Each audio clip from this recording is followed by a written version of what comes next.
Linear equation solve करना सीखा है, लीनियर इनइक्वालिटी सॉल्व करना वो भी सीखा है। आज देखेंगे किस तरीके से हम इन कॉन्सेप्ट्स के हेल्प से सॉल्व करते हैं हमारे आसपास के real life problems. Hello everyone, मुझे उम्मीद है कि आप सभी अच्छे हैं और आज मैं लेकर आई हूँ class 12 mathematics principles of linear programming का वन शॉट वीडियो। हमेशा की तरह खत्म करेंगे इस पूरे लेसन को सिर्फ एक वीडियो में और इस वीडियो को देखने के बाद लीनियर प्रोग्रामिंग के कॉन्सेप्ट्स होंगे हमेशा की तरह क्रिस्टल क्लियर। तो मैं हूँ Roshni from Learno Hub, the free learning platform जहां पर आप पढ़ सकते हो फिजिक्स, केमिस्ट्री, मैथ्स, बायोलॉजी, सब कुछ absolutely for free only at learnohub.com। तैयार हो सभी लोग? आई एम श्योर तैयारी होंगे। Let's get started.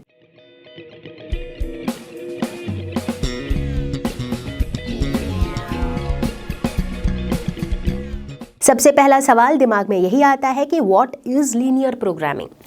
तो आप यूं समझ लो कि लीनियर प्रोग्रामिंग एक ऐसा मैथमेटिकल मेथड है जिसके हेल्प से हम किसी भी एक गिवन प्रॉब्लम का बेस्ट आउटकम निकालते हैं। मतलब ऐसे तो सुनने में बड़ा आसान सा लगा, ऐसे भी आसान ही है, बट इसको समझते हैं पहले कि व्हाट एग्जैक्टली इट इज़।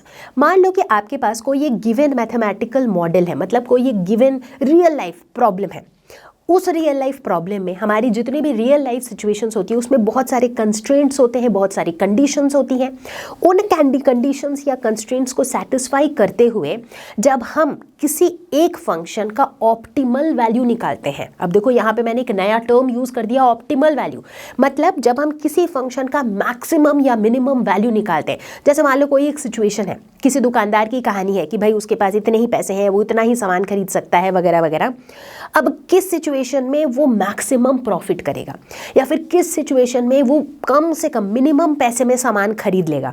तो इस तरह की जो सिचुएशंस है, ऐसे सिचुएशंस को सॉल्व करने में मदद करता है लीनियर प्रोग्रामिंग। तो इसे रफली अगर थोड़ा सा और मैथमेटिक्स के टर्म्स में समझना है तो ऐसे सोच सकते हो कि जैसे मान लो आपके पास सिस्टम ऑफ लीनियर इनइक्वालिटीज़ है जिन्हें हम सॉल्व करते थे। क्लास 11th मैथ्स में हमने लीनियर इनइक्वालिटीज़ पढ़ा था जिसके अंदर हम उनको सॉल्व करते थे, उनका सॉल्यूशन निकालते थे। यहाँ भी समझ लो कुछ उसी टाइप के लीनियर इनइक्वालिटीज़ होंगे, कई सारे, बिकॉज कई सारे कंडीशंस होंगे। उनको सेटिस्फाई करते हुए हम एक गिवन फंक्शन का, अब वो गिवन फंक्शन किसी का प्रॉफिट हो सकता है, किसी का लॉस हो सकता है, कुछ भी हो सकता है, उस गिवन फंक्शन की मैक्सिमम या मिनिमम वैल्यू को निकालते हैं। कुछ ऐसा हम यहाँ करते हैं, ठीक है। आई एम श्योर कि अभी तक सबको पूरा क्रिस्टल क्लियर नहीं हुआ होगा और मैं एक्सपेक्ट भी नहीं कर रही थी कि पहले ही स्टेटमेंट में सब कुछ क्रिस्टल क्लियर हो जाए।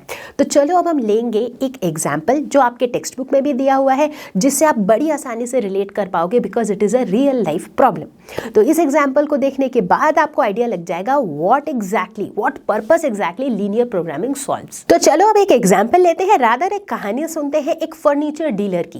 लेट अस सपोज ये है जगतपाल जो कि एक फर्नीचर डीलर है, इनकी दुकान है और ये सिर्फ दो तरह के सामान बेचते हैं, टेबल और चेयर। दो ही चीजें ये सेल करते हैं, ठीक है। अब ये जो है अपने बिजनेस में कुछ पैसे लगाना चाहते हैं, कुछ सामान खरीदना चाहते हैं और फिर उन्हें बेचना चाहते हैं, ठीक है। अब देखो इनके पास टोटल 50,000 रुपीज़ है इन्वेस्ट करने के लिए, ठीक है। मतलब इनके पास 50,000 से ज़्यादा रुपए नहीं है और इनके पास जितनी जगह है उसमें ये 60 पीसेस ही स्टोर कर सकते हैं। मतलब या तो वो 60 टेबल स्टोर कर ले या फिर 60 चेयर स्टोर कर ले या फिर टेबल चेयर मिला के total 60 pieces of furniture store कर ले, ठीक है। मतलब यानी कि इस सिचुएशन में क्या है, जगतपाल के पास दो कंस्ट्रेंट है। एक कंस्ट्रेंट है उसका फिनेंशियल कंस्ट्रेंट, उसके पास 50,000 रुपीज़ ही है मैक्सिमम, उससे ज़्यादा नहीं है। दूसरा है उसका स्पेस कंस्ट्रेंट, वो सिर्फ और सिर्फ 60 पीसेस ही स्टोर कर सकता है, उससे ज़्यादा स्टोर नहीं कर सकता है। चलो यहाँ तक तो कहानी सही लग रही है। अब जगतपाल देखता है कि अगर उसे एक टेबल खरीदना है तो उसे कितना पे करना पड़ता है, 2500, मतलब जो उसकी कॉस्ट प्राइस है 2500 में वो एक टेबल खरीदता है। लेकिन जब वो उस टेबल को बेचता है तो उससे कितना प्रॉफिट होता है, 250 रुपीज़ का प्रॉफिट होता है। दूसरी तरफ जब वो एक चेयर खरीदता है तो उसे वो खरीदता है 500 रुपीज़ में, 500 रुपये में, और जब उस चेयर को वो बेचता है तो उसमें उसे प्रॉफिट होता है 75 रुपीज़ का। काफ़ी लॉजिकल है भाई, जो महंगी चीज़ है वो आप खरीद भी रहे हो महंगे में तो उसका प्रॉफिट भी थोड़ा ज़्यादा है, ठीक है। तो ये उसकी सिचुएशन है। अच्छा अब देखो जगतपाल चाहता क्या है कि वो मैक्सिमम प्रॉफिट कमाए। सभी यही चाहेंगे, कोई भी दुकानदार यही चाहेगा कि भाई उसका मुनाफा जो है वो ज़्यादा से ज़्यादा हो। अब जगतपाल कह रहे हैं कि यार मैं चाहता हूँ कि मेरा प्रॉफिट मैक्सिमम हो, अब तुम मुझे ये बताओ कि मेरा प्रॉफिट मैक्सिमम हो, इसके लिए मुझे कितने टेबल और कितने चेयर खरीदने चाहिए, एज्यूमिंग कि जितने टेबल चेयर मैं खरीदूंगा वो सारे के सारे मैं बेच दूंगा। ठीक है, ये थी जगतपाल की कहानी। अब इस कहानी को हमें रिलेट करना है लीनियर प्रोग्रामिंग के कॉन्सेप्ट के साथ। ध्यान से समझो, यहाँ पे क्या सिचुएशन है। सिचुएशन देखो, कंस्ट्रेंट्स दो है, पहले ही बताया था, एक तो पैसे का कंस्ट्रेंट है, दूसरा स्पेस का कंस्ट्रेंट है। अब उसके बाद काफ़ी सारी कंडीशंस आ गए, जैसे कि एक चेयर का कॉस्ट इतना है, एक टेबल का कॉस्ट इतना है, चेयर में प्रॉफिट इतना है, टेबल में प्रॉफिट इतना है, और हम क्या चाहते हैं, हमें x और y की, एज्यूमिंग कि number of table is x, number of chair is y, तो हमें x और y की वैसी वैल्यू चाहिए such that the profit is maximum. समझ में आया सिचुएशन? मतलब यहाँ पे जो भी चीज़ें दी हुई हैं, इससे हम बहुत सारे लीनियर इनइक्वालिटीज़ बना सकेंगे। आप अग्री करते हो? बिल्कुल अग्री करते हो, ठीक है। लीनियर इनइक्वालिटीज़ बना सकेंगे, बट उनको हमें इस तरीके से सॉल्व करना है such that the profit function is maximum. ठीक, अब देखो अगला सवाल उठता है कि इसको हम सॉल्व कैसे करेंगे, स्टेप बाय स्टेप देखेंगे। तो बच्चों अब हम लोग देखेंगे mathematical formulation of the problem. ये क्या है, ये क्या वर्ड बोल दिया मैम, मैथमेटिकल फॉर्मुलेशन। बोलने का मतलब है कि जो एग्जाम्पल अभी मैंने एक कहानी के तरीके से बताया, अब इसी कहानी को हम मैथमेटिक्स के टर्म्स में लिखेंगे, इसी चीज़ को हम मैथमेटिकली इक्वेशंस या इनइक्वालिटीज़ के फॉर्म में लिखेंगे। वेरी सिंपल, ठीक है। तो लेट अस सपोज कि जगतपाल को हमने बोला कि भाई तुम x टेबल खरीद लो, y चेयर्स खरीद लो, ठीक है। तो उस केस में अब हमारा टारगेट क्या रहेगा, x और y की वैल्यू निकालनी है, ठीक है। अब धीरे धीरे कंस्ट्रेंट्स देखते हैं। सबसे पहला जो नॉन नेगेटिव कंस्ट्रेंट जिसे हम कहते हैं, वो ये कहता है कि जो x है it will be greater than equal to 0। x क्या है, number of table. Number of table negative में तो हो नहीं सकता है, या तो 0 होगा, नहीं तो 0 से ज़्यादा होगा। Similarly y will be greater than equal to 0। Number of chairs भी या तो 0 होंगे या 0 से ज़्यादा होंगे। तो इस तरह के कंस्ट्रेंट को हम कहते हैं नॉन नेगेटिव कंस्ट्रेंट, मतलब जिन कंस्ट्रेंट की वैल्यू नेगेटिव नहीं हो सकती है। ओके, इसके बाद और किस तरह की कंस्ट्रेंट थी इस सिचुएशन में, एक तो था फिनेंशियल कंस्ट्रेंट, राइट। इसके पास टोटल 50,000 रुपये ही हैं। अब इसने क्या किया है, x टेबल खरीदा है, तो यानी कि टोटल टेबल खरीदने में कितने पैसे लगे, 2500 इंटू x, क्योंकि एक एक टेबल को खरीदने के लिए उसे 2500 देने थे। टोटल y चेयर्स खरीदने के लिए कितने पैसे लगे, 500 इंटू y, यानी कि 2500x plus 500 into y is less than or equal to 50,000। मतलब ये जो टोटल पैसे लगे, ये पैसे या तो 50,000 के बराबर होंगे, नहीं तो उससे कम होंगे, क्योंकि जगतपाल के पास मैक्सिमम 50,000 ही पैसे हैं। तो ऑब्वियसली ये जो प्राइस है टेबल और चेयर का, जो टोटल कॉस्ट प्राइस है, वो उसके पास जो 50,000 रुपये है उससे ज़्यादा नहीं हो सकते। तो ये हमारा हो गया क्या कंस्ट्रेंट, इन्वेस्टमेंट कंस्ट्रेंट या फिनेंशियल कंस्ट्रेंट जो कह लो। दूसरे तरीके का कंस्ट्रेंट क्या था, यहाँ जगह का कंस्ट्रेंट था। क्या कंस्ट्रेंट थी वो, कि टोटल उसके पास जो जगह है उसमें वो टोटल 60 पीसेस ही स्टोर कर सकता है, यानी कि टोटल नंबर ऑफ टेबल जो उसने खरीदा है that is x plus total number of chairs that is y has to be less than or equal to 60। x plus y 60 से ज़्यादा हो ही नहीं सकता है, क्योंकि उसके पास उससे ज़्यादा जगह नहीं है। बात समझ में आ रही है? ग्रेट। तो अभी तक हमने क्या किया, हमने इस प्रॉब्लम को मैथमेटिकली लिख डाला, इसी को हम कहते हैं मैथमेटिकल फॉर्मुलेशन, ठीक है। अभी पूरा नहीं हुआ है, अभी तक तो हमने सिर्फ कंस्ट्रेंट्स लिखे हैं। कंस्ट्रेंट्स क्या है, ढेर सारे लीनियर इनइक्वालिटीज़। अब हमें करना क्या है, अब हमें x और y की वैल्यू निकालनी है such that the profit is maximum. But profit है क्या, प्रॉफिट फंक्शन को लिखना पड़ेगा, है कि नहीं? बिल्कुल लिखना पड़ेगा। कैसे लिखेंगे प्रॉफिट फंक्शन? देखो इस कहानी में ये भी बताया गया था कि एक टेबल को बेचने से कितना प्रॉफिट होता है, 250। एक चेयर को बेचने से कितना प्रॉफिट होता है, 75। यानी कि टोटल प्रॉफिट को अगर हम x और y के टर्म्स में लिखें तो वो क्या हो जाएगा, लेट अस से कि टोटल प्रॉफिट को हम z से डिनोट करते हैं, that will be equal to 250 into X, right, plus 75 into Y. ये हमारा प्रॉफिट फंक्शन है। तो यानी कि अब अगर सिर्फ मैथमेटिक्स की बात करें तो इस सिचुएशन में मुझे क्या करना है, ये जितने लीनियर इनइक्वालिटीज़ हैं, जो 4 लीनियर इनइक्वालिटीज़ मैंने लिखे हैं, इनको सॉल्व करना है सच दैट ये जो प्रॉफिट फंक्शन है, ये प्रॉफिट फंक्शन का वैल्यू मैक्सिमम होना चाहिए। मतलब x और y की ऐसी वैल्यूज़ निकालनी है जिनके लिए ये चारों इनइक्वालिटीज़ ट्रू होंगी साथ ही साथ x और y की उस वैल्यू के लिए हमारा ये जो प्रॉफिट फंक्शन है z की वैल्यू मैक्सिमम होगी। बात समझ में आ गई? बात समझ में आ गई कि अच्छे से नहीं? सही से बताओ भाई, अगर ये बेसिक है, ये समझ में आ गई तो इस चैप्टर में कुछ बचा ही नहीं है, क्योंकि इस बार के सिलेबस के हिसाब से आपको डिफरेंट टाइप्स ऑफ प्रॉब्लम्स तो करने नहीं है, सिर्फ सीखना है कि किस तरीके से हम लीनियर प्रोग्रामिंग के हेल्प से इस तरह के इक्वेशंस को सॉल्व करते हैं। ठीक है, तो यहाँ तक कहानी समझ में आई? सुपर्ब। चलो अब हम आगे क्या देखेंगे? अब हम अगले स्टेप में पहुंचेंगे जहां पर हम देखेंगे इसका ग्राफ हम कैसे बनाते हैं। तो बच्चों चलो अब हम इसके ग्राफ को बनाते हैं। सबसे पहले एक डिस्क्लेमर दे देती हूँ कि ग्राफ बनाना शायद एक बार के लिए मुश्किल लग सकता है, but let me remind you कि आपने ग्राफ बनाना सीखा है लीनियर इनइक्वालिटीज का। अब अगर भूल गए हो तो बात अलग है, अगर भूल गए हो तो उस वीडियो को वापस से देखो, ठीक है, जहां पर हमने लीनियर इनइक्वालिटीज को सॉल्व करना भी सीखा था, उनको ग्राफिकली बनाना भी सीखा था। ठीक है, देखो आमतौर पे हम करते क्या है, जैसे हमारे पास यहाँ पे 4 लीनियर इनइक्वालिटीज हैं, इन चारों के लिए हम एक एक ग्राफ बनाएंगे, मतलब इनका प्लॉट बनाएंगे। ठीक है, जैसे मान लो x greater than equal to 0 है। ठीक है, मतलब ऐसा लाइन जहाँ पे x की वैल्यू हमेशा 0 है, तो ऐसा लाइन कौन है? ऑब्वियसली ये वाला लाइन है। अब ये x इज इक्वल टू 0 का ग्राफ हो गया ये लाइन, बट मेरा क्वेश्चन कह रहा है x greater than equal to 0। Greater than मतलब x की वैल्यू 0 से जिधर ज़्यादा है, मतलब इस ग्राफ के इधर वाला पोर्शन। तो ये हो गया x greater than equal to 0 की कहानी। अब y greater than equal to 0, y is equal to 0 का ग्राफ कौन सा वाला होगा? ये वाला लाइन होगा, राइट। अब मुझे क्या चाहिए? y greater than equal to 0, मतलब y की वैल्यू 0 से अधिक, यानी कि ये ऊपर वाला पोर्शन हो गया। ठीक है, अब चलते हैं तीसरे इनइक्वालिटी पे। तीसरा है x plus y less than equal to 60।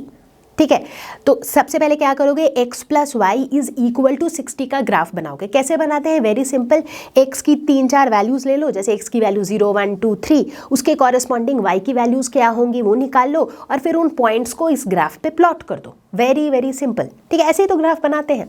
तो x plus y is equal to 60, इसका अगर हम लाइन देखें तो यूं बन रही है ये लाइन, राइट। इस तरीके का एक डायगोनल सा लाइन बन रहा है, लेकिन मेरे को क्या कहा जा रहा है? x plus y less than equal to 60। तो अगर लेस देन है मतलब इस लाइन के इधर वाला पोर्शन, बहुत लॉजिकली सोचो, ये लाइन है x plus y is equal to 60, but I am interested in x plus y less than equal to 60। Less than मतलब x और y की वैल्यूज इस वाले लाइन के इधर होगी, कम होगी, राइट। तो ये वाला रीजन हो गया। क्लियर? अब देखेंगे हम चौथा inequality which is 5x plus y is less than equal to 100। अब 5x plus y is equal to 100 का ग्राफ बनाया, जिसमें लाइन इस तरीके से आई। ठीक है, ग्राफ कैसे बनाते हैं वो भी हम देखेंगे। अभी मैं खाली कॉन्सेप्ट समझाने की कोशिश कर रही हूँ, जब हम क्वेश्चन सॉल्व करेंगे तो आप देखोगे स्टेप बाय स्टेप ग्राफ कैसे बना रहे हैं। तो 5x प्लस वाई का ग्राफ ऐसा बना, लेस देन इक्वल टू 100, मतलब हम इस रीजन की बात कर रहे हैं। ठीक है, अब जैसे ही तुमने सारी की सारी लीनियर इनइक्वालिटीज़ की ग्राफ प्लॉट कर दी, तो तुम्हें एक ऐसा रीजन मिलेगा जो कॉमन रीजन है इन चारों के बीच में। यहाँ पे अगर देखो तो ये जो ब्लू कलर से हाईलाइटेड है ये वाला रीजन, देखो इन सब के रीजन का कॉमन रीजन है। ये x greater than equal to 0 में भी आता है, y greater than equal to 0 में भी आता है, x plus y less than equal to 60 में भी आता है, और 5x plus y less than equal to 100 में भी आता है। तो ये जो है ये हमारा कॉमन रीजन है।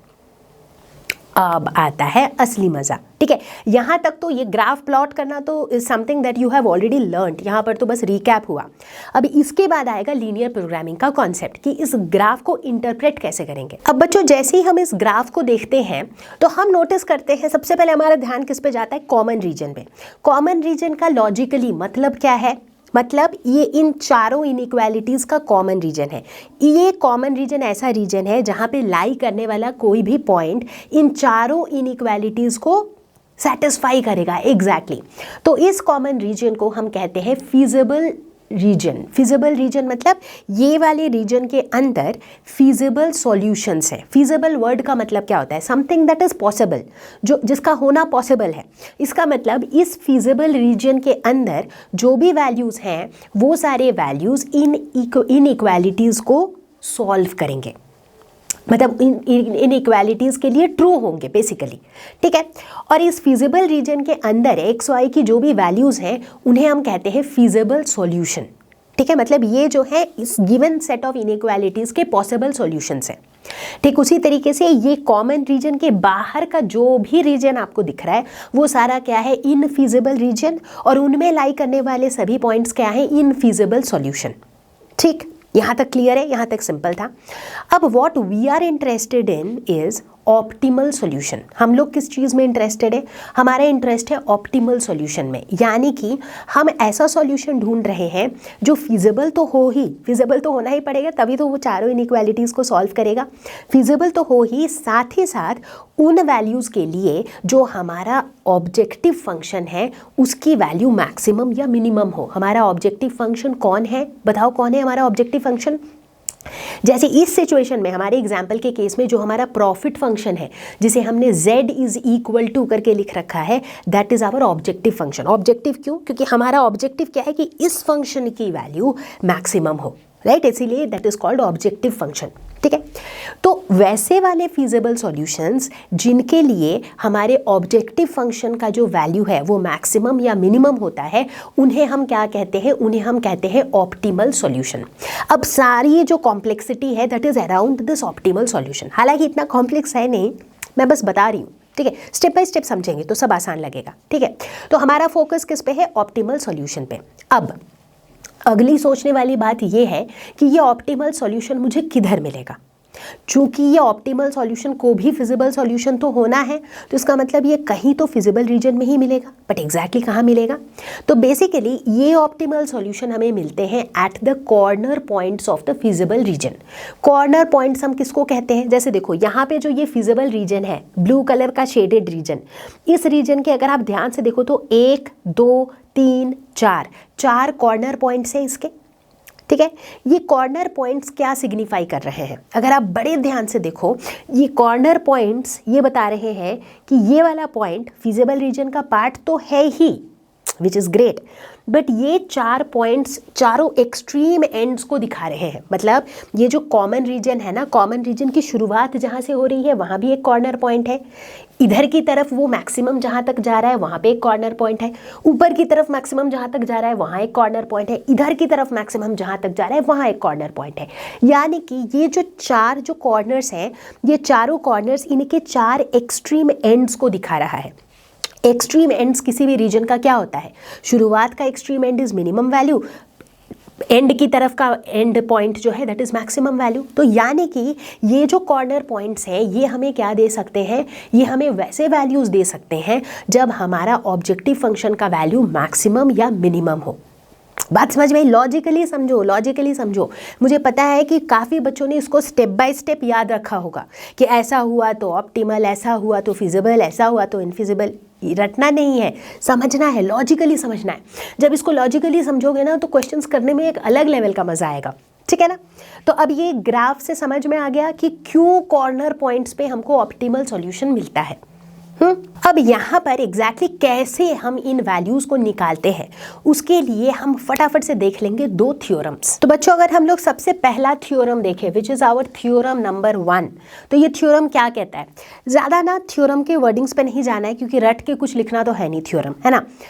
इसके बस ये कहना क्या चाह रहा है उसको समझना है। इनफैक्ट थ्योरम 1 जो कह रहा है ना वो मैं ऑलरेडी आपको बता चुकी हूँ।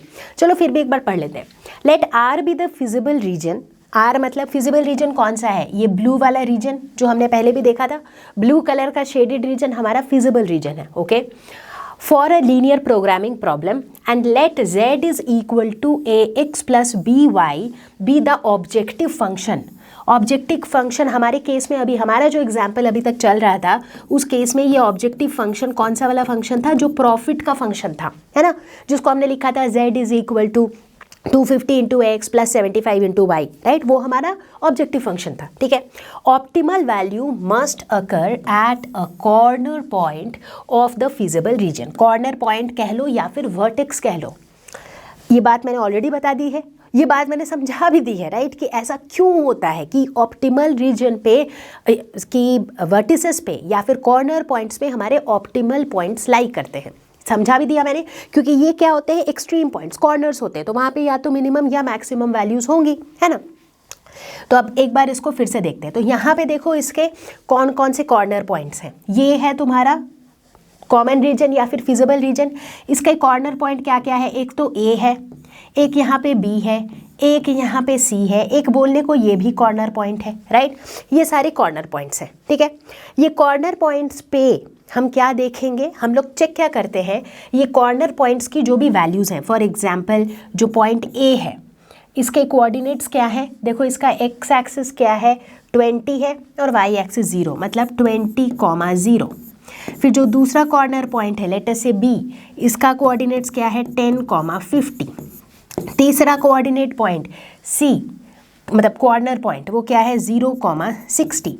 अब हम लोग क्या करते हैं, हम लोग ये वाले कॉर्नर पॉइंट की वैल्यूज़ पर चेक करते हैं कि z का वैल्यू कितना है, इसके कॉरेस्पॉन्डिंग z की वैल्यू कितनी है, इसके कॉरेस्पॉन्डिंग z की वैल्यू कितनी है, इसके कॉरेस्पॉन्डिंग z की वैल्यू कितनी है, राइट। क्योंकि z में x और y की वैल्यूज़ हम क्या डालेंगे वो हमें यहाँ से मिलता रहेगा। और उसके बाद ये जो 3 वैल्यूज़ हमें z की मिलेंगी, इसमें से हम चेक करेंगे कि कहाँ पे z की वैल्यू मैक्सिमम है, कहाँ पे z की वैल्यू मिनिमम है, and based on that we will find out. अभी जैसे इस केस में जो हमारा केस था जिसमें हम क्या चाहते थे कि हमारा प्रॉफिट मैक्सिमम हो, उस केस में हम देखेंगे कि z की जितनी वैल्यूज़ निकली उसमें से मैक्सिमम वैल्यू किस केस में निकली, ठीक है। तो जिस भी केस में मैक्सिमम वैल्यू निकली उसके कॉरेस्पॉन्डिंग x और y की वैल्यूज़ होंगी। मतलब लेट अस सपोज जो मैक्सिमम z की वैल्यू निकली दैट इज, ऐसे एक एग्जांपल दे रही हूँ 50, और उस समय x और y की वैल्यू है 10 और 20। इसका मतलब हमारे जो शॉपकीपर भाई थे उनको 10 टेबल और 20 चेयर्स खरीदने चाहिए। सिंपल बात समझ में आ रही है, मतलब अभी सिर्फ लॉजिकली समझो, उस क्वेश्चन को भी अभी हम लोग करके देखेंगे सॉल्व। बट मैं कहना क्या चाह रही हूँ वो सबको समझ में आ गया कि ये जो कॉर्नर पॉइंट्स हैं, इन्हीं कॉर्नर पॉइंट्स में से कोई ऐसा पॉइंट होगा जहां पर आपके फंक्शन का वैल्यू मैक्सिमम या मिनिमम, जो भी ऑप्टिमल वैल्यू आपको निकालनी है वो आप निकाल सकोगे। Just for a better understanding let us try to find out the x and y का वैल्यू फॉर आवर प्रॉब्लम। हमारा जो चल रहा था जगतपाल वाला प्रॉब्लम, फर्नीचर डीलर का प्रॉब्लम, उसको सॉल्व करके देखते हैं। तो हमारे केस में ये जो प्रॉफिट वाला फंक्शन था वो क्या था, z इज इक्वल टू क्या थी इसकी वैल्यू, इसकी वैल्यू थी 250 into x plus 75 into Y, ये था हमारा फंक्शन, ठीक है। अब मान लो इन वाले पॉइंट्स के लिए, क्योंकि ये ग्राफ उसी के लिए प्लॉट किया गया है ना, तो चलो इन पॉइंट्स के लिए निकालते हैं। तो ए के केस में क्या है, x की वैल्यू है 20 और y की वैल्यू है 0, तो ये वाला तो पूरा टर्म 0 हो गया। तो z की वैल्यू क्या हो जाएगी 250 इंटू 20 यानी कि 5000, ये z की वैल्यू हो जाएगी पहले केस में। दूसरे वाले कॉर्नर पॉइंट की अगर बात करें तो क्या हो जाएगा, ये हो जाएगा 250 into 10 that is 2500 plus 75 into 50 यानी कि 3750, तो ये हो गया 056, तो ये हो गया 6250, ठीक है। सेकंड केस में, थर्ड सिचुएशन में देखो x की वैल्यू 0 और y की वैल्यू 60, तो ये हो जाएगा 75 इंटू 60, तो ये हो जाएगा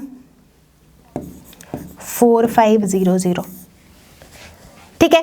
तो इन तीनों सिचुएशन पे यानी कि तीनों, और ये जो चौथा कॉर्नर पॉइंट है ये तो 0,0 है, तो इसमें z की वैल्यू 0 हो जाएगी, तो इसलिए उसको काउंट ही नहीं किया। तो अब यहाँ पे देखो इन तीनों कॉर्नर पॉइंट्स पे z की वैल्यू मैक्सिमम किस सिचुएशन में है, इस वाले सिचुएशन में z की वैल्यू क्या है, मैक्सिमम है, ठीक है। यानी कि x और y की वैल्यू कितनी होनी चाहिए कि आपका प्रॉफिट मैक्सिमम होगा, इतनी होनी चाहिए 10 और 50, यानी कि हमारे शॉपकीपर भाई को कितने टेबल्स खरीदने चाहिए, 10 टेबल्स खरीदने चाहिए और 50 चेयर्स खरीदने चाहिए। ये हमारा आंसर हो जाएगा। बात समझ में आ रही है कि किस तरीके से हम एक प्रॉब्लम को सॉल्व करेंगे, राइट। मतलब हमारा क्या स्टेप रहेगा लीनियर प्रोग्रामिंग के प्रॉब्लम को सॉल्व करने के लिए। सबसे पहले हम उसका मैथमेटिकल फॉर्मुलेशन करेंगे, मतलब उसे मैथमेटिकली लिखेंगे, लीनियर इनइक्वालिटीज़ को लिखेंगे, जो भी कंस्ट्रेंट्स हैं उनको लिखेंगे, और उसके बाद जो ऑब्जेक्टिव फंक्शन है उसको लिखेंगे, ठीक। उसके बाद उन सारे लीनियर इनइक्वालिटीज़ के ग्राफ प्लॉट करेंगे। ऐसा करने के बाद फिजिबल रीजन को फाइंड करेंगे, ठीक है। फिजिबल रीजन फाइंड करने के बाद उसके जो कॉर्नर पॉइंट्स हैं, कॉर्नर पॉइंट्स को आइडेंटिफाई करेंगे, फिर देखेंगे कौन से कॉर्नर पॉइंट पे हमारे ऑब्जेक्टिव फंक्शन का जो वैल्यू है वो मैक्सिमम या मिनिमम है, ठीक है। काफ़ी सिंपल सा फ्लो है। लेकिन कॉम्प्लेक्सिटी तब आ जाती है जब हमारा ये जो फिजिबल रीजन है ना वो ऐसा अगर ना हो, मतलब यहाँ पर जो फिजिबल रीजन है ये कैसा है, इस फिजिबल रीजन को हम कहते हैं बाउंडेड फिजिबल रीजन। बाउंडेड क्यों? बाउंडेड मतलब जो हर तरफ से घिरा हुआ है। तो देखो ये एक पॉलीगन है, हर तरफ से घिरा हुआ है। तो जब बाउंडेड फिजिबल रीजन होता है तब तक तो हमारी ये फ्लो सही चलती है, ये कहानी सही चलती है। बट कुछ कुछ सिचुएशन में जो हमारा फिजिबल रीजन होता है वो बाउंडेड ना होके अनबाउंडेड हो जाता है। ठीक है, अभी उसके बारे में भी बात करेंगे। तो बच्चों इसी के ऊपर बेस करके है हमारा थ्योरम नंबर 2, जो कि है हमारा अगला थ्योरम। थ्योरम क्या कहता है? ये कहता है कि let R be the feasible region of a linear programming problem, let z is equal to ax plus y be the objective function. ठीक है, इफ r इज बाउंडेड, जिसके बारे में अभी हमने चर्चा करी थी थ्योरम 1 में। थ्योरम 1 में ही मैंने थोड़ा डिटेल में बता दिया था कि जब बाउंडेड होता है फिजिबल रीजन तो क्या होता है, वैसे केस में जो हमारा ऑब्जेक्टिव फंक्शन होता है उसका मैक्सिमम वैल्यू भी होता है, उसका मिनिमम वैल्यू भी होता है। और ये मैक्सिमम और मिनिमम वैल्यू कहाँ पे लाई करते हैं? वो लाई करते हैं कॉर्नर पॉइंट्स पे। ठीक है, ये हमने करके सॉल्व करके भी देख लिया था हमारे फर्नीचर डीलर वाले क्वेश्चन के लिए, है ना। हमने देखा था z की वैल्यू कहीं कहीं पे मिनिमम भी आ रही थी, कहीं कहीं पे मैक्सिमम आ रही थी, तो उनके कॉरेस्पॉन्डिंग हम x और y की वैल्यूज कैलकुलेट कर रहे थे। ठीक, ये सिचुएशन हमने डिस्कस कर लिया है। जो सिचुएशन अब हम डिस्कस करेंगे that is what if r is unbounded. अगर r अनबाउंडेड है, अनबाउंडेड का मतलब अगर इस तरीके का बाउंडेड फिजिबल रीजन अगर नहीं है, अगर फिजिबल रीजन कुछ ऐसे खुला हुआ है, मे बी इस तरफ से बाउंडेड है, इधर से वो ऐसे इन्फिनिटी तक जा रहा है, या फिर इधर से बाउंडेड है, इधर इन्फिनिटी तक आ रहा है, तो उस तरह के फिजिबल रीजन को हम अनबाउंडेड कहते हैं। अनबाउंडेड के केस में अ मैक्सिमम और a minimum value of the objective function may not exist. क्यों? अगेन लॉजिकली समझेंगे, मैथमेटिकली भी देखेंगे, पहले लॉजिकली समझो। उसके केस में क्या हो रहा है, इस केस में क्या है, जब बाउंडेड है तो उस केस में हमें ना ये 4 पॉइंट्स दिख रहे हैं, राइट, जिसके अंदर वो बाउंडेड रीजन है। उसके बाहर आप जैसे ही चले जाओगे तो कोई भी सॉल्यूशन वो इनफिजिबल हो जाएगा, राइट। तो इसका मतलब आपका जो ऑप्टिमल सॉल्यूशन है उसका मिनिमम और मैक्सिमम सब घिरा हुआ है उसके अंदर। जहाँ से शुरू हो रहा है उधर मिनिमम मिलेगा, जहाँ तक जा रहा है वहाँ मैक्सिमम मिलेगा। बट अगर आपका वो रीजन अनबाउंडेड है, लेट अस से कि वो रीजन यहाँ से स्टार्ट हुआ और इधर ऐसे जाता ही जा रहा है इन्फिनिटी तक, तो उस केस में आप कैसे उसका मैक्सिमम निकाल पाओगे? ऐसा कोई पॉइंट ही नहीं होगा, राइट। सिमिलरली अगर ऐसा है कि एक मैक्सिमम पॉइंट से स्टार्ट हो रहा है और इधर इन्फिनिटी तक जा रहा है, उस केस में क्या होगा, अगेन आप उसकी कोई मिनिमम वैल्यू निकाल ही नहीं पाओगे। तो इसीलिए जब कभी भी फिजिबल रीजन हमारा अनबाउंडेड होता है उस केस में मिनिमम या maximum may not exist. May not exist, ध्यान देना है, ऐसा नहीं बोला गया है कि दे डोंट एग्जिस्ट, बोला जा रहा है they may not exist. However if it exists it must occur at a corner point of R. मतलब सर ज़रूरी नहीं है कि मिनिमम मैक्सिमम कुछ भी एग्जिस्ट नहीं करेगा, हो सकता है मैक्सिमम एग्जिस्ट ना करे लेकिन मिनिमम एग्जिस्ट करे, या मिनिमम एग्जिस्ट ना करे मैक्सिमम एग्जिस्ट करे। तो अगर ये एग्जिस्ट करेगा तो वो कहाँ एग्जिस्ट होगा? वो एग्जिस्ट करेगा एट द कॉर्नर पॉइंट। बात समझ में आई? आई नो थोड़ा सा शायद कॉम्प्लेक्स लग रहा होगा, पर जैसे ही हम क्वेश्चन सॉल्व करेंगे तो चीज़ें ईजी हो जाएंगी। तो अब हमारा एजेंडा क्या रहेगा, इसके बाद हम लोग 3 डिफरेंट प्रॉब्लम्स लेंगे। एक ऐसा प्रॉब्लम लेंगे जहाँ पे फिजिबल रीजन बाउंडेड है, एक ऐसा प्रॉब्लम लेंगे जिसमें फिजिबल रीजन अनबाउंडेड है, एक ऐसा प्रॉब्लम भी लेंगे जहाँ पर हमको फिजिबल रीजन मिल ही नहीं रहा है। ठीक है, तो ये 3 कैटेगरी के प्रॉब्लम को करने के बाद आपको ये लीनियर प्रोग्रामिंग का जो कॉन्सेप्ट है ना ये बिल्कुल क्लियर हो जाएगा। तो चलो देखते हैं हम सबसे पहले हमारा problem number 1, maximise z is equal to 3x plus 4y। ये हमारा ऑब्जेक्टिव फंक्शन है, इसको हमें मैक्सिमाइज करना है subject to the constraints x plus y less than equal to 4, x greater than equal to 0, y greater than equal to 0। पहले सारे constraints लिख लेते हैं, क्या क्या है, x plus y less than equal to 4, x greater than equal to 0, y greater than equal to 0। तो सबसे पहला स्टेप हमारा क्या होगा, इनको प्लॉट करना। ठीक है, प्लॉट कैसे करते हैं, let us suppose x greater than equal to 0। इसके लिए पहले हम x इज इक्वल टू 0 वाले लाइन को आइडेंटिफाई करते हैं।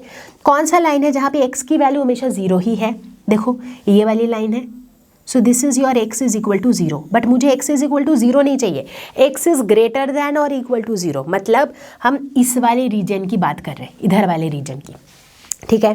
y greater than equal to 0, y is equal to 0 वाली लाइन तो ये है, बट हमें क्या चाहिए, y ग्रेटर देन 0, यानी कि हम इस ऊपर वाले रीजन की बात कर रहे हैं, ठीक है। और पहला क्या था, x plus y is less than equal to 4। तो हम क्या करेंगे, पहले तो x plus y is equal to 4, इसका ग्राफ प्लॉट करेंगे। कैसे ग्राफ प्लॉट करते हैं, x और y की कुछ 2-3 वैल्यूज़ ले लो। जैसे मान लो x की वैल्यू मैंने 0, 1 और 2 ली, तो उसके कॉरेस्पॉन्डिंग y की वैल्यू क्या हो जाएगी, y is equal to 4 minus x. तो 4 माइनस एक्स यहाँ पे हो जाएगा 4, 4 माइनस एक्स यहाँ पे हो जाएगा 3, 4 माइनस एक्स यहाँ पे हो जाएगा 2। तो इस तरीके से x और y की मैंने 3 वैल्यूज़ ले ली और इन पॉइंट्स को अब मैं यहाँ प्लॉट करूँगी, ठीक है। x की वैल्यू 0, y की वैल्यू 4, x की वैल्यू 0, y की वैल्यू 4, ये वाला पॉइंट हो गया। x की वैल्यू 1, y की वैल्यू 3, x की वैल्यू 1, y की वैल्यू 3, x की वैल्यू 2, y की वैल्यू भी 2, x की 2, y की 2। तो इनको अगर हम ज्वाइन करते हैं तो हमें एक इस तरीके का एक लाइन मिलेगा, ठीक है। तो ये जो लाइन हमें मिला ये किसके लिए है, this is for x plus y is equal to 4।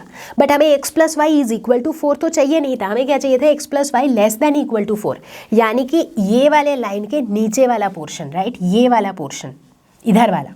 तो अब देखो तीनों केस में, पहले केस में x greater than equal to 0 में ये पोर्शन, y ग्रेटर देन 0 में ये portion, x plus y less than equal to 4 में ये पूरा पोर्शन। तो तीनों का जो कॉमन पोर्शन है वो कॉमन पोर्शन कौन सा है, ये वाला है।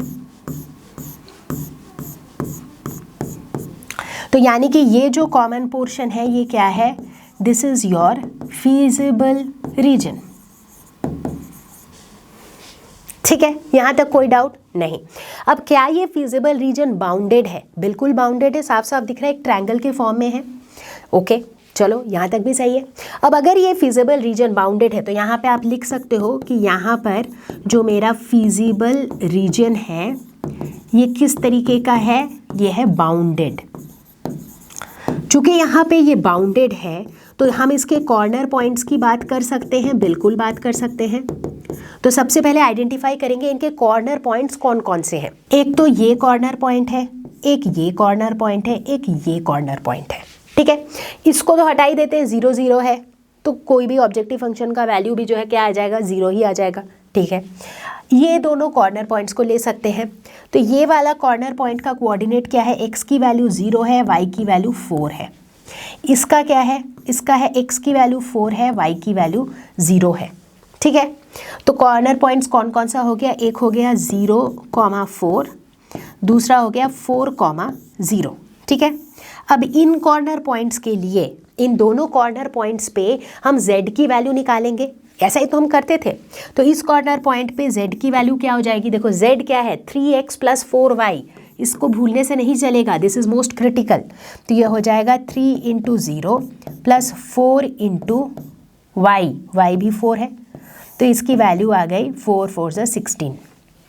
यहाँ पे अगर z की वैल्यू लिखे तो ये हो जाएगा 3x, that is 3 into 4 plus 4 into 0, यानी कि इसकी वैल्यू आ जाएगी 12, ठीक है। हमें z को क्या करना था, z को हमें मैक्सिमाइज करना है, यानी कि z के मैक्सिमम वैल्यू पे फोकस करो। अब अगर z के मैक्सिमम वैल्यू को देखो तो दैट मैक्सिमम वैल्यू इज 16। 16 की वैल्यू कब आई है, जब x और y की वैल्यू क्या थी, 0,4, यानी कि यही मेरा सॉल्यूशन है।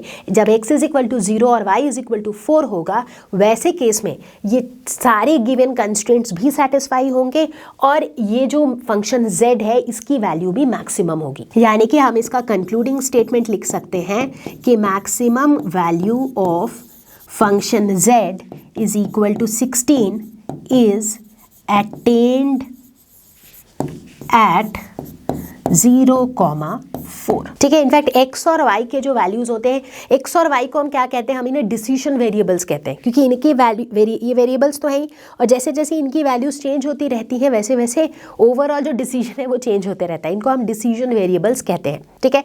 तो इस तरीके से हमने सॉल्व किया बाउंडेड फीजिबल रीजन वाले क्वेश्चंस, ठीक है। इसमें कोई doubt, I don't think so कि कोई डाउट होना चाहिए।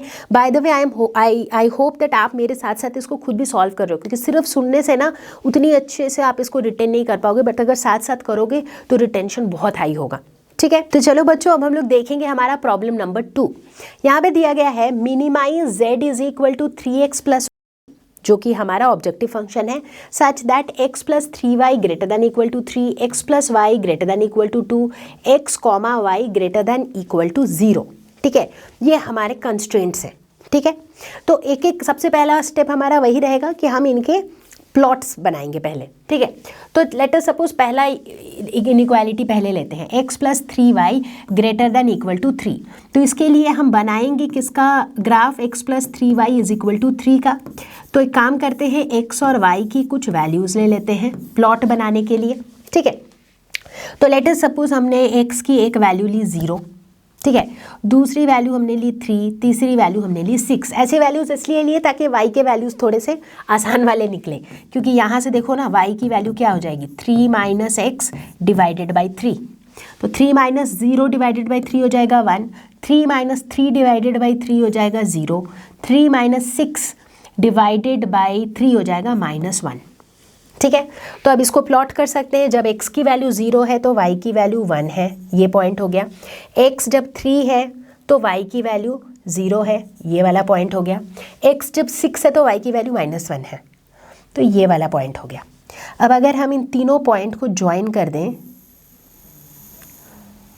तो कुछ इस तरीके का एक लाइन मिलेगा। ठीक है, लाइन मेरी टेढ़ी है बिकॉज मैं फ्री हैंड बना रही हूँ। ठीक है, चलो एक तो लाइन बन गई। अब फोकस करेंगे इस पे, x plus y greater than equal to 2। यहाँ पे हम प्लॉट किसका करेंगे, x plus y is equal to 2 का। तो सबसे पहले x और y की एक दो वैल्यूज़ ले लेते हैं। जैसे मान लो x की वैल्यू 0, 1, 2 ली, तो y की वैल्यू यहाँ से क्या हो जाएगी, y is equal to 2 minus x. तो 2 माइनस 0 2 हो जाएगा, 2 माइनस 1 1, 2 माइनस 2 0। ठीक है, अब इसको प्लॉट करेंगे। जब x 0 है तो y की वैल्यू 2 है, जब x 1 है तो y की वैल्यू भी 1 है, जब x 2 है तो y की वैल्यू 0 है। तो यहाँ पर हमें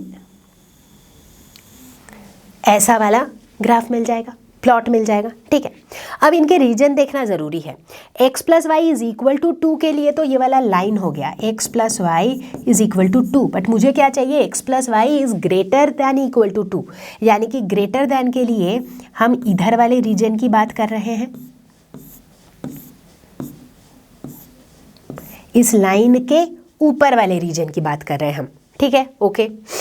सिमिलरली अगर हम x plus 3y greater than equal to 3 की बात करें तो ये जो ग्रीन कलर की लाइन है, this represents x plus 3y is equal to 3। But हमें क्या चाहिए, x plus 3y greater than equal to 3, यानी कि इस लाइन के ऊपर वाले रीजन की हम बात कर रहे हैं। ठीक है, हम इसके ऊपर वाले रीजन की बात करें, ग्रेट।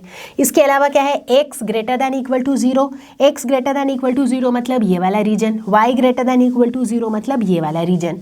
ठीक है, तो अब कुल मिला के इन चारों का जो कॉमन रीजन है वो कॉमन रीजन कौन सा है, बहुत ध्यान से देखो कॉमन रीजन कौन सा होगा। जहाँ पे ये पर्पल लाइंस भी हैं, जहाँ पे ये ग्रीन लाइंस भी हैं, क्योंकि x greater then 0 y greater then 0 तो anything that is in the this coordinate, right. तो बेसिकली ये कौन सा वाला रीजन होगा, देखो यहाँ से शुरू होगा। अगर आप देखो ये, उसके बाद ये, और इस जगह के बाद इधर का जितना रीजन है दैट इज़ कॉमन, क्योंकि देखो ये वाला पोर्शन सिर्फ ग्रीन का था, ये वाला पोर्शन सिर्फ पर्पल का था।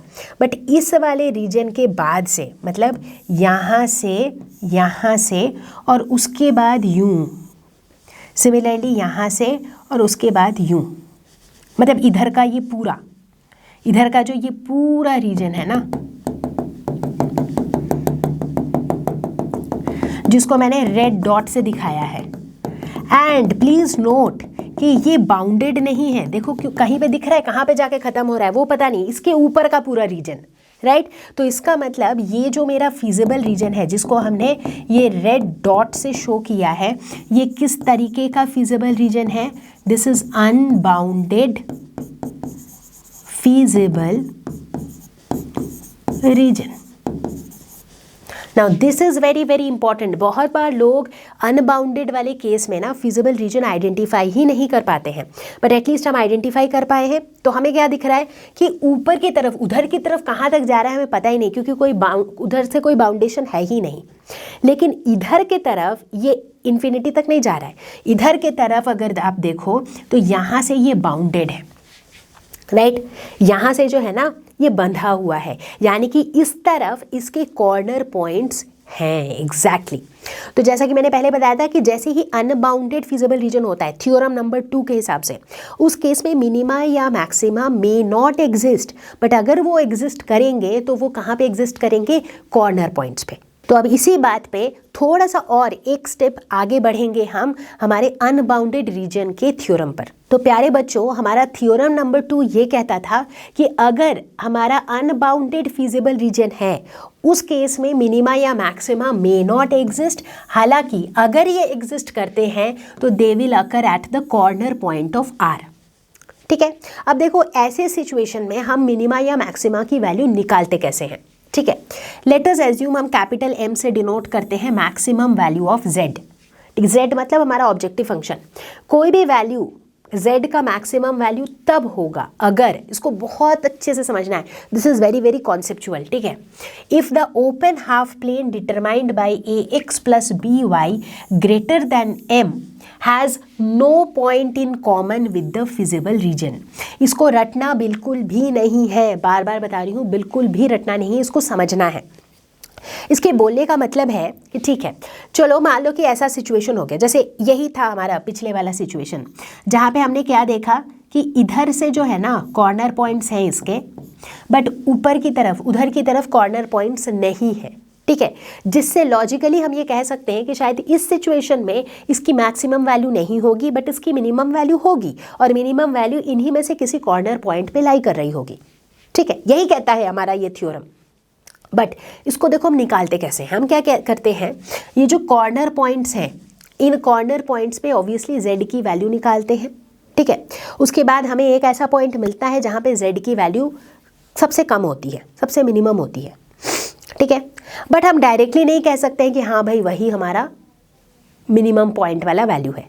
क्यों, हमें ये चेक करना होता है कि क्या उस वैल्यू पर जो हमारा जो फंक्शन है z is equal to ax plus by, क्या उस वैल्यू पर वो जो भी वैल्यू हमने डिसाइड करी है, चाहे वो मिनिमम वैल्यू हो या मैक्सिमम, जैसे फिलहाल हम मिनिमम वैल्यू की बात कर रहे हैं तो लेट अस से स्मॉल m से डिनोट किया, तो उस वैल्यू पर अगर हम एक प्लॉट बनाएं ax plus b y less than m, मतलब ax plus b y basically क्या है, z is less than m, इसका अगर हम एक प्लॉट बनाएं तो उस प्लॉट के साथ हमारे फिजिबल रीजन के बीच में कोई कॉमन पॉइंट नहीं होना चाहिए। बोलने का मतलब, लेट अस सपोज कि मैंने एक प्लॉट बनाया, क्या बनाया, z less than m, small m को मैंने क्या माना है, मिनिमम वैल्यू, मुझे लगता है स्मॉल m इसका मिनिमम वैल्यू होना चाहिए।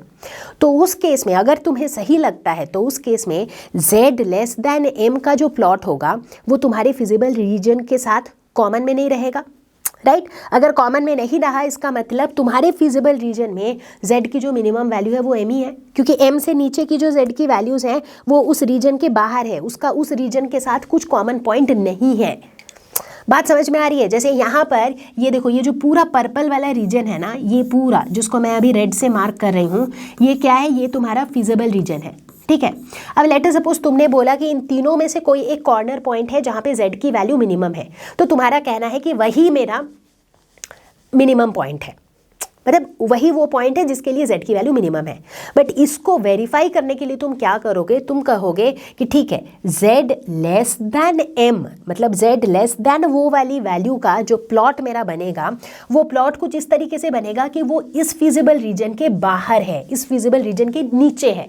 इसका मतलब इस फिजिबल रीजन के अंदर जो सबसे मिनिमम वैल्यू पॉसिबल है वो यही वाला वैल्यू है जो तुमने बताया था, इसका मतलब वो तुम्हारा मिनिमम वैल्यू है। तो मैं सिर्फ लॉजिक को समझाने की कोशिश कर रही हूँ यहाँ पे, इसके बाद हम उसी क्वेश्चन को कंटिन्यू करेंगे, जो क्वेश्चन अभी हम लोग सॉल्व कर रहे थे उसी को पूरा कंटिन्यू करेंगे। ठीक है, ठीक उसी तरीके से कई बार हमारे पास जो प्लॉट निकल के आता है वो ऐसा होता है जिसमें मैक्सिमम की तरफ कॉर्नर पॉइंट्स होते हैं, मिनिमम की तरफ नहीं होते हैं। तो उस केस में जो मैक्सिमम पॉइंट्स है वहाँ पर हम देखेंगे z की वैल्यू मैक्सिमम कहाँ पर है, और उस वैल्यू के लिए हम क्या कहेंगे कि z ग्रेटर देन वो मैक्सिमम वैल्यू वाला जो प्लॉट है वो मेरे फिजिबल रीजन से बाहर होना चाहिए। तभी तो ये प्रूव होता है कि भाई वो जो m है वो मेरे फिजिबल रीजन के लिए मैक्सिमम है, क्योंकि उस m से कोई भी z की ज़्यादा वैल्यू जो है वो मेरे फिजिबल रीजन के बाहर है। बात समझ आई? जब कैपिटल M की बात करी तो मैं कह रही हूँ कि वो मैक्सिमम वैल्यू है, यानी कि मैं ये प्रूव कर रही हूँ कि z की वैल्यू अगर उस m से ज़्यादा है तो वो मेरे फिजिबल रीजन से बाहर होगी। उसी तरह जब मिनिमम की वैल्यू की बात कर रही हूँ तो मैं कह रही हूँ कि स्मॉल m मेरा मिनिमम वैल्यू है, तो मैं ये प्रूव कर दे रही हूँ कि जब z की वैल्यू अगर इस m से भी कम होती है तो वो मेरे फिजिबल रीजन से बाहर होगी। ठीक है, I hope I have been able to explain you the concept, because the concept is very very very very very important. ठीक है, कई बार वेरी बोल दिया मैंने, just to focus on the importance of the concept. ठीक है, चलो अब हम वापस चलते हैं उसी क्वेश्चन में और उसको सॉल्व करते हैं। तो इस क्वेश्चन पे हम कहाँ तक थे, हमने बना लिया था अपना फिजिबल रीजन। ठीक है, अब हमें सबसे पहले क्या करना है, इस फिजिबल रीजन के कॉर्नर पॉइंट्स को आइडेंटिफाई करना है। ठीक है, तो चलो सबसे पहले कॉर्नर पॉइंट्स आइडेंटिफाई करते हैं। कौन से हैं कॉर्नर पॉइंट्स, एक तो ये वाला पॉइंट है, दूसरा ये वाला पॉइंट है और तीसरा ये वाला पॉइंट है। ठीक है, इन पॉइंट्स के कोऑर्डिनेट अगर हम देखें तो यहाँ पे x 0 है और y 2 है। इस पॉइंट के कोऑर्डिनेट की बात करें तो देखो x यहाँ पे 1.5 है, दैट इज़ 3/2 लिख सकते हैं इसको हम, इसका हो जाएगा 3/2, कॉमा y की अगर बात करें तो y इज़ लाइक 1/2। तीसरे कॉर्नर पॉइंट की बात करें तो x की वैल्यू 3 है, y की वैल्यू 0 है। ठीक है, तो हमारे कॉर्नर पॉइंट्स कौन कौन से हैं, 0,2 एक कॉर्नर पॉइंट है, 3/2, 1/2 एक कॉर्नर पॉइंट है और 3,0 ये एक कॉर्नर पॉइंट है। ठीक है, हमेशा की तरह हम क्या करेंगे, इन सारे कॉर्नर पॉइंट्स के लिए हम z की वैल्यू निकालेंगे। ठीक है, z कितना दिया हुआ था, 3x + 5y, तो यहाँ पे हो जाएगा 3 × 0 + 5 × 2 दैट इज़ 10। यहाँ पे हो जाएगा 3/2 × 3 + 5 × 1/2, तो ये हो जाएगा 5 + 9 14/2 विच इज़ 7। तीसरे केस में हो जाएगा 3 × 3 + 0 दैट इज़ 9। ठीक है, अब इन तीन वैल्यूज़ में से मुझे क्या करना था, इस फंक्शन को मिनिमाइज करना था। तो z की वैल्यू मिनिमम कहाँ पे दिख रही है, z = 7। उसका कॉरेस्पॉन्डिंग x और y का वैल्यू क्या है, 3/2, 1/2। ठीक है, तो मैं तो ये कह रही हूँ अपने एंड से कि भाई x और y की वैल्यू 3/2, 1/2 वही वैल्यू है जिसके लिए z की वैल्यू मिनिमम होंगी। बट सिर्फ ऐसा बोलना काफ़ी नहीं है, इसको प्रूव करना पड़ेगा एज पर आवर थ्योरम।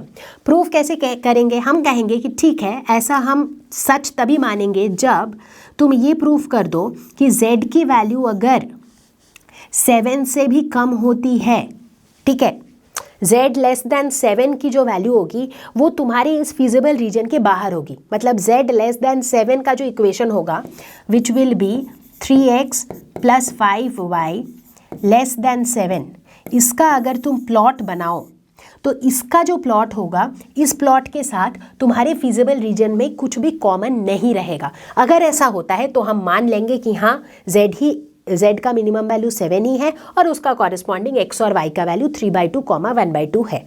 ठीक, तो चलो इसके लिए क्या करना पड़ेगा, 3x + 5y < 7 इसका प्लॉट बनाना पड़ेगा। तो चलो अब बनाएंगे हम इसका प्लॉट। कैसे, x और y की थोड़े से वैल्यूज़ ले लेते हैं, ज़्यादा नहीं लेते हैं, थोड़ा आसान लेते हैं। जैसे मान लो अगर x की वैल्यू 0 है, ठीक है, तो y की वैल्यू कितनी हो जाएगी, y की वैल्यू हो जाएगी 7 - 3x/5 यानी कि 7/5 विच इज़ 1.4 अप्रॉक्सीमेटली। उसी तरह अगर y की वैल्यू हम 0 लेते हैं तो x की वैल्यू अगर आप कैलकुलेट करोगे तो रफली 2.33 आ जाएगी।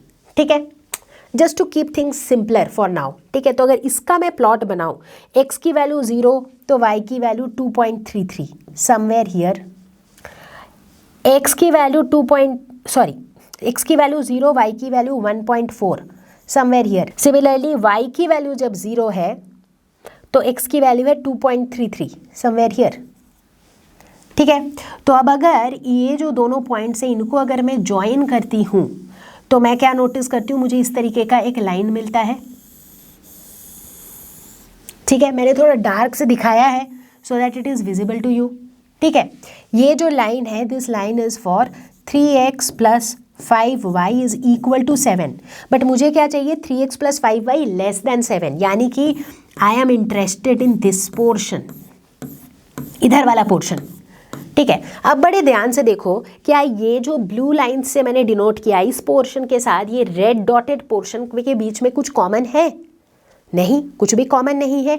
यानी कि जो मैंने बताया था कि z की वैल्यू इज इक्वल टू 7 वही मिनिमम वैल्यू है, दैट वाज करेक्ट। इसका मतलब जो मेरा फिजिबल रीजन था उस फिजिबल रीजन में z की जो सबसे मिनिमम वैल्यू है वो 7 है, क्योंकि z की वैल्यू जैसे ही उस 7 से और नीचे होगी तब तो वो इस वाले रीजन में आ जाएगा, राइट। तो यानी कि तब उसका मेरे फिजिबल रीजन से कोई लेना देना नहीं होगा।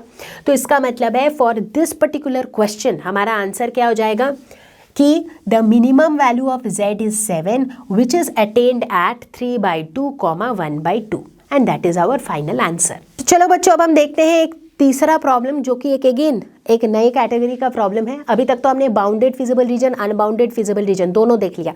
अब देखो एक और नया कैटेगरी। ये क्वेश्चन कहता है maximise z is equal to x plus y subject to x minus y is less than equal to -1, -x plus y less than equal to 0, x greater than equal to 0, y greater than equal to 0। पहला step हमारा as usual क्या होगा, plot बनाना, ठीक है। तो सबसे पहले ये वाला ले लेते हैं, x minus y less than equal to -1। तो इसके लिए हम प्लॉट किसका बनाएंगे, x minus 1 is equal to -1। तो x और y की कुछ वैल्यूज़ ले लेते हैं। लेट अस सपोज 0, 1, 2 x की वैल्यू ले ली। तो यहाँ से हमें क्या पता है, y क्या हो जाएगा, y हो जाएगा x प्लस 1। तो ये हो जाएगा 1, 2, ये हो जाएगा 3, ठीक है।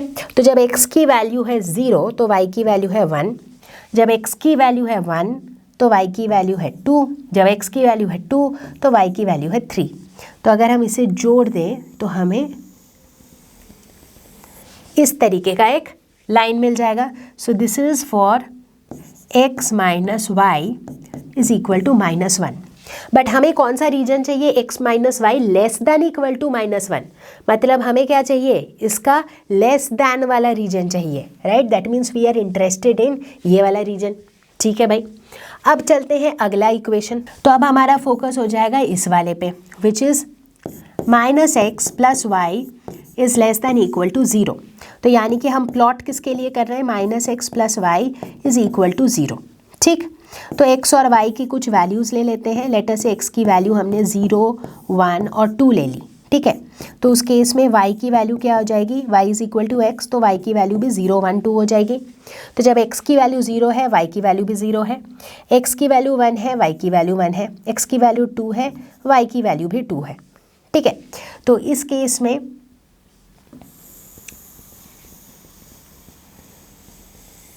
हमारा जो प्लॉट है वो कुछ इस तरीके से बन जाएगा। तो ये क्या हो जाएगा, this is for -x plus y is equal to 0, ठीक है। बट इस केस में हमें कौन सा वाला रीजन चाहिए, -x plus y is less than और इक्वल टू 0, ठीक है। मतलब ये 0 से कम है या 0 के बराबर है, राइट। इसका मतलब हमें इधर वाला रीजन चाहिए, मतलब चाहिए नहीं, इधर वाला रीजन जो है वो हमारे इस इनइक्वालिटी का सॉल्यूशन होगा, ठीक है। अगर हम पहले वाले लाइन की बात करें, इस वाले की बात करें, x minus y is less than equal to -1, मतलब -1 से जो है ये कम है, तो मतलब -1 से इधर इस तरफ होगा। तो इसका जो रीजन, जिस रीजन की हम बात कर रहे हैं, इसका जो सॉल्यूशन का रीजन होगा वो इस तरफ होगा, ठीक है। बहुत बढ़िया। और कौन से थे, x greater than equal to 0, y greater than equal to 0, x greater than equal to 0 इस तरफ आएगा, y greater than equal to 0 इस तरफ आएगा। अब आप मुझे ये बताओ कि ये जो चारों इनइक्वालिटी है, चारों के बीच का कॉमन रीजन क्या है। Unfortunately there is no common region, ऐसा कोई कॉमन रीजन नहीं है जो ये चारों इनइक्वालिटी सेटिस्फाई करे। क्योंकि देखो ना, इन दोनों के बीच में, ये येलो रीजन और ब्लू रीजन के बीच में तो कुछ कॉमन है ही नहीं। इसका मतलब इस पर्टिकुलर क्वेश्चन में there is no feasible region. अगर कोई फीजिबल रीजन ही नहीं है, इसका मतलब there is no feasible solution, ऐसा कोई सॉल्यूशन पॉसिबल ही नहीं है जो इन चारों इनइक्वालिटी को सॉल्व करे। जब ऐसा कोई सॉल्यूशन ही पॉसिबल नहीं है तो हम ऑप्टिमल सॉल्यूशन निकालेंगे कैसे, क्योंकि ऑप्टिमल सॉल्यूशन भी एक फीजिबल सॉल्यूशन होता है जो चारों इनइक्वालिटी को सेटिस्फाई करता है, साथ ही साथ जो ऑब्जेक्टिव फंक्शन का ऑप्टिमल वैल्यू देता है, राइट। तो यानी कि इस वाले क्वेश्चन का देखो पिक्चर ही कुछ और हो गया, यहाँ फीजिबल रीजन ही नहीं है, सो फीजिबल सॉल्यूशन ही नहीं है, देयरफॉर इस प्रॉब्लम के लिए आपका आंसर होगा there is no solution to this problem. तो बच्चा पार्टी, इसी के साथ हम आ पहुंचे हैं इस वीडियो के एंड तक और मुझे पूरी उम्मीद है कि आप लोगों ने मेरे साथ साथ ये वीडियो देखा तो होगा ही यहाँ तक, बल्कि मेरे साथ साथ सारे क्वेश्चंस भी सॉल्व किए होंगे। अगर आपने ऐसा किया होगा तो लीनियर प्रोग्रामिंग के प्रिंसिपल्स तो ज़रूर हुए होंगे क्रिस्टल क्लियर, और अगर ऐसा हुआ है तो कमेंट्स में ज़रूर लिख के बताना कि कॉन्सेप्ट हुआ क्रिस्टल क्लियर। मैं आपको बहुत ही जल्द मिलूंगी एक और मज़ेदार वीडियो के साथ। तब तक के लिए stay home, stay safe, take care, bye bye.